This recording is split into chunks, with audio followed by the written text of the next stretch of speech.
আমি তো ওই ঘটনার সম্বন্ধে কিছু জানি না। ওই আমি 4টার সময় শুনছি আমার ভাইয়ের এলাকার থেকে একটা আমার বোন, ধর আমার মামাতো বোন ফোন দিছে নাকি তোমাদের বাতিজা নাকি ইন্তেকাল হয়েছে। কথা কইছে আমার, কেন আপনি এমনি এমনি গলা রশি দিয়ে বাইরে একটা গাছ আছে, গাছের রশি দিয়ে হয়তো ডুলস আছে, কেউ ছিল না, বাপ কতে ছিল না, মাও ছিল না, হয়তো গুলে গেছে। হ্যাঁ, বাপ কিছুক্ষণ পরে 1 ঘন্টা আধা ঘন্টা পরে ও দুজন একসাথে গেছিলো কাজে গেছিলো। কাজে যাওয়ার সময় দুজন বাড়ি গেছে, বাড়ি যাওয়ার সময় পোলা কয় বাবু আমার তো টাকা লাগবে 100। ওকে আব্বা টাকা দেবো, টাকা 100 টাকা হয় তোমার আমরা এখানে যাইও। হ্যাঁ, একথাও কইছে। হ্যাঁ ঠিক আছে, ও যাবে তাড়াতাড়ি আসবা, কিন্তু না আসলে হয়তো খারাপ হয়ে যাবে, একথা কইছে। মেন্ডাল তো একটু, হয়তো ঠিক আছে আমি আসবো। ও একটা ছোটো নাতনি আছে, ওরা লিয়ে দোকানে গেছে, মা তো নাই, কি খাইব, খানা টানা গেছে।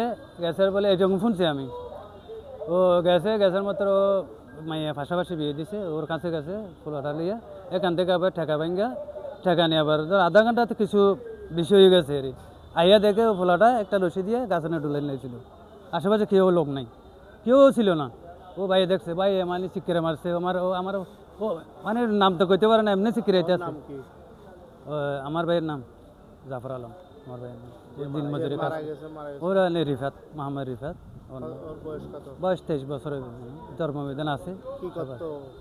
ও আগে লেখাপড়া করতো, 12 বছর এই পর্যন্ত লেখাপড়া করতো। একটু যখন পাগলামি করতে আছে, লেখাপড়া বাদ দিয়ে দিয়েছে। আছে, অটিস্টিক আছে, বেশি আছে, অটিস্টিক আছে। তোমারা গালাইলে করবো, আমরা গালাইলে করবো, আমার অনেক গালাগালি করে। আমি এটাকে দেখতেছি, আমার তো বউ আছে 6টা, এটা এরকম করে না এমনি। তো এরকম করতে করতে ও চিকিৎসা করতে করতে ওর ডাক্তারের হাতে নিয়েছে, যে বৈদ্যের চিকিৎসা চলতে আছে, এটা চলতেছে। তারপরে লেখাপড়া করেনি, এমনি চলতে আছে এমনি।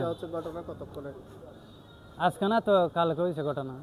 কালকে কখন হয়েছে আমি জানি না, মনে হয় 1টার দিকে হয়েছে। ও কইতে পারবো, ও পাশে মামা, ও ওখানে বাড়ি। তো